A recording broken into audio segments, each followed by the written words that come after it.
What's happening? Brian Edwards, MajorWager.com. Let's talk some NFL action. Little rewind of week 5. For the most part, a lot of injuries. Obviously, the big story, Dak Prescott dislocated a compound fracture of his ankle. Everybody feels bad for Dak. Dak's a great guy. Feel awful for him. And all the comments from Jerry Jones and the Cowboys are that the surgery went well and he's still a part of the future. And Schefter reported it's only a 4 to 6 month injury, but boy, it looked pretty gruesome.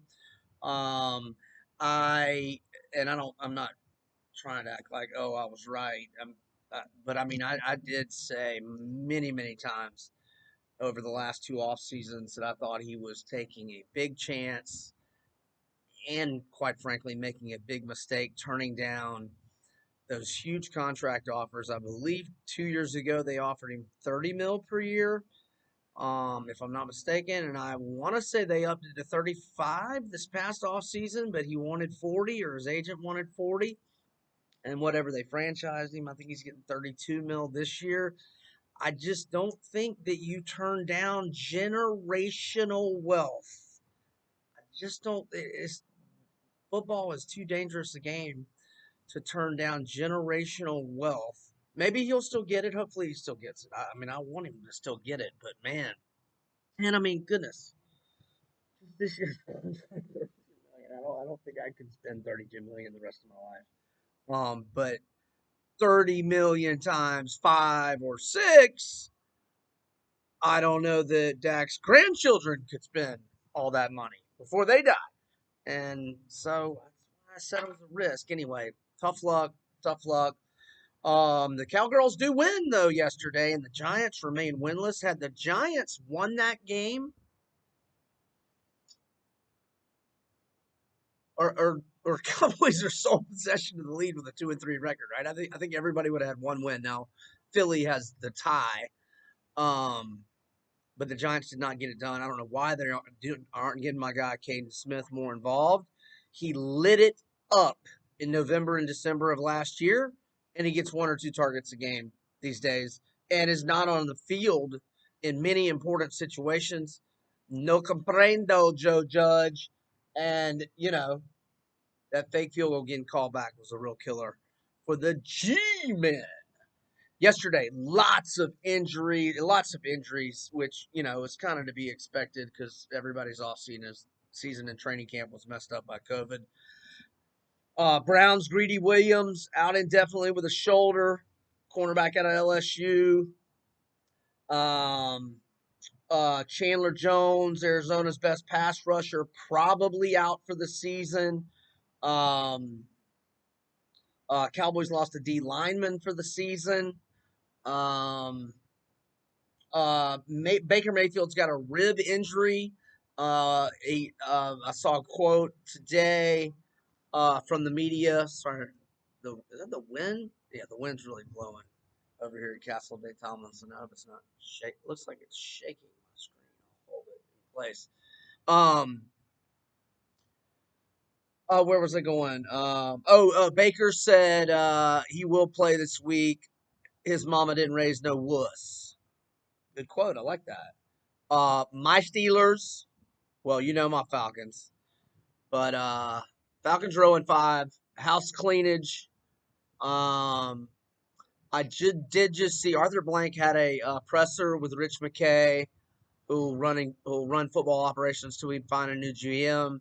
He did remark. I don't know if you watched my college video yet, but toward the end, I briefly touched on the Falcons, and I was saying just blow it up, start from scratch, ground zero, and I love Matt Ryan and Julio, and I'm okay if we stick with them. I'm not against us keeping them, but if another quarterback, I mean, obviously the Cowgirls have Dalton, so they're good, but if another contender were to lose a quarterback and were to offer a first round pick for Matt Ryan, or if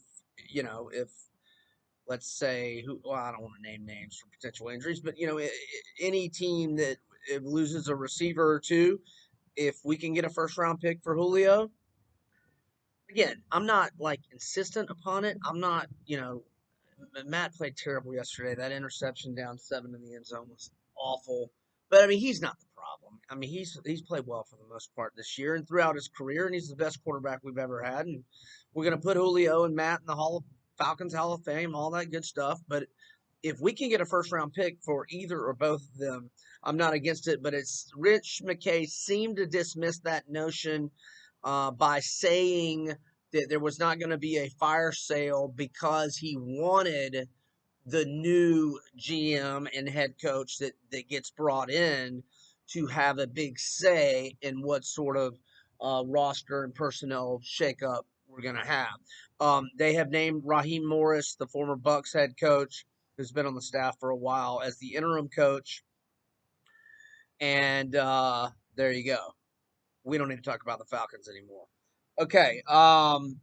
We can talk about my Steelers, and I say my Steelers because I have got them bet sideways, all kind of ways.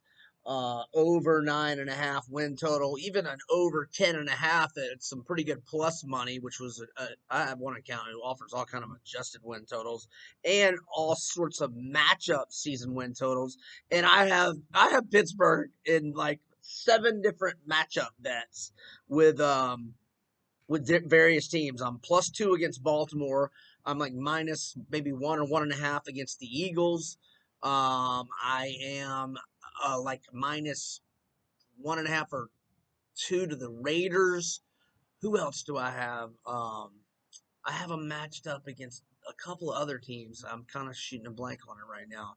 But and then heavy on them, their win total over, and that's why I think the NFL is going to push back the playoffs a week if they need to. I think they're going to make sure every team plays 16 games, and I am very interested in that for those wagers on Pittsburgh because, as you probably know, if you play win totals in college football, there's never this issue in NFL, but college football, especially in Florida, my Gators, the Hurricanes, a lot of times lightning storms and whatnot, and a game will get, a non-conference opener against an Akron or Ohio or whoever. A lot of times will get canceled, and if you only play 11 instead of 12 games, the season win total becomes a no play, push, refund, whatever you want to call it. Okay. How about Chase Claypool? Breakout game. He was already having a hell of a rookie year for Pittsburgh. 4 touchdown catches, and a 5th got called back on what I thought was a kind of an iffy call. And boy, the Eagles were threatening the backdoor cover, but a big play to Claypool gets the front door cover for my Steelers. 3-2 yesterday, 3-2-1 in the NFL last week, and 7-0 in week 3. So we're rolling. I apologize. 3-3 because I lost the over on the Bucks Bears on Thursday night. But yesterday, G-Men winner, Pittsburgh winner. What was my other winner? Arizona, which was a 1,000,000% fade of the Jets. It was not a play on Arizona. It was a fade of the Jets, which I will keep doing every single week until they don't get beat by double digits. Well, they lost by 9 to Denver, but that was a tight line and a non-cover. Man, I had been betting the Bengals. If you tailed me and watched the video last week, my apologies. Man, Ravens just shut Cincy down. I mean, I know Cincy's O-line is garbage, but they have, they've had some decent offensive play calling to kind of get around that. Man, this wind is blowing. Gosh, I'm having to hold this thing. Or maybe, yeah. Oh, that's making it shake again.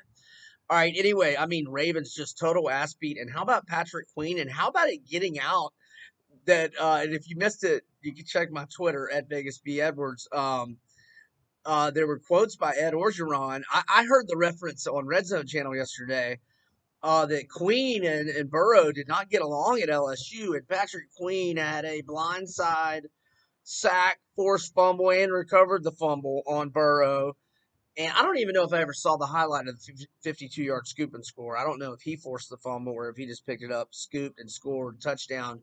But Baltimore just all over Cincy yesterday, 27-3. Um, but hey, how about the Raiders?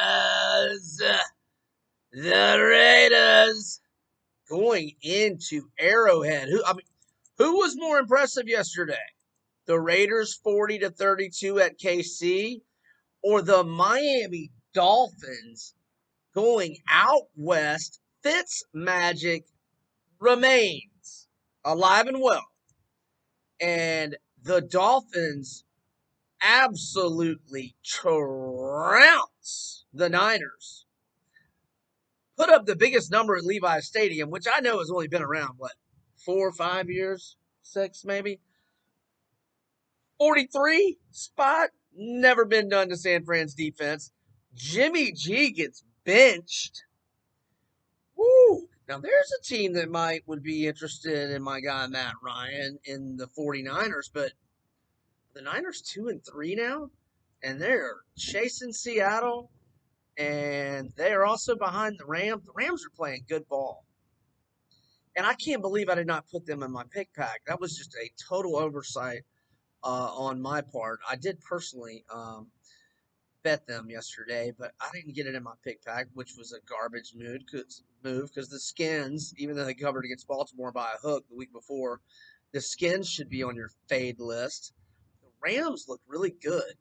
I'm sorry about this wind, and I'm not sorry about the whole new venue here for the video. Taking advantage while I'm here.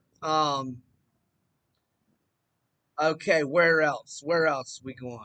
Oh, here now I'm looking at the board. I can tell you where my other one. Oh, I did. Yeah, Arizona was my other winner. My loser was or my losers were. Oh, and if you check my Twitter, I did get some Carolina plus 180 money line in game in the first half. That was awfully cute. Seattle rallied from down big. What a crushing loss for Minnesota. To stay undefeated, Seattle.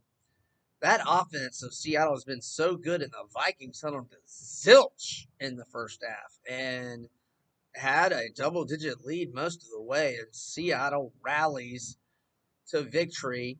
Oh, I know my other loss. My other loss was Rams Washington over, which was looking good early, but did not happen. So, what else do we take away from this week? My Falcons suck. The Jets suck. The Giants are still winless, but they have covered back-to-back weeks, and um, and they're not nearly as bad as my Falcons and my Jets. Well, maybe they are. I don't know. Maybe, we'll see what the Falcons got a lot of winnable games coming up, but whatever. I just want a draft pick, a good draft pick that is. What else yesterday? The Texans finally get a win over the Jagoffs. Yeah, we kind of a limited slate yesterday. Oh, I know what I wanted to do. I wanted to update you on the updated futures despite yesterday's setback. KC remains the chalk, or at least I just checked at sportsbook.ag at plus 500, Baltimore plus 550, Seattle 6-1, Green Bay 9-1, the Saints 15-1, Pittsburgh 16-1, Buffalo 18-1, along with the Rams and the Bucks at 18-1, and the Browns, Pats, and the Colts are at 30-1. To me, the best value of those are the Steelers at 16-1 and the Patriots at 30-1. That's the best value. The Patriots, to me, are still, and I haven't done my updated power rankings this week, but the Patriots are still a top 5 team when Cam is in the lineup, and nobody can tell me different. The Patriots would have won at KC last week, too, if Cam had been playing, and nobody can tell me otherwise. Okay, I think that's about it for NFL. A lot of the lines, due to injuries, are not really out right now. It's early in the week. I mean, some of them are, but And just because I didn't get it in with the college earlier, um, man, bad injury for A&M. The Aggies, Caleb Chapman, who went up over my boy Marco Wilson, who's struggling. When he made that tying touchdown catch late fourth quarter for A&M, and you saw how he hurt his knee, out for the season. Tough blow for the Aggies. Um, what else? Was there any other injuries? I mentioned Dak. I mentioned Greedy. I mentioned Baker Mayfield. Um, uh, Chandler Jones. I think that's about it. Ryan Edwards, MajorWager.com from Castle Day Tomlinson, Seagrove Beach. I don't know what to do with tonight's Monday night game. I do have a play tomorrow night on Tuesday, but you're going to have to go to RyanEdwardsSports.com and purchase it, please, if you wish. Over now.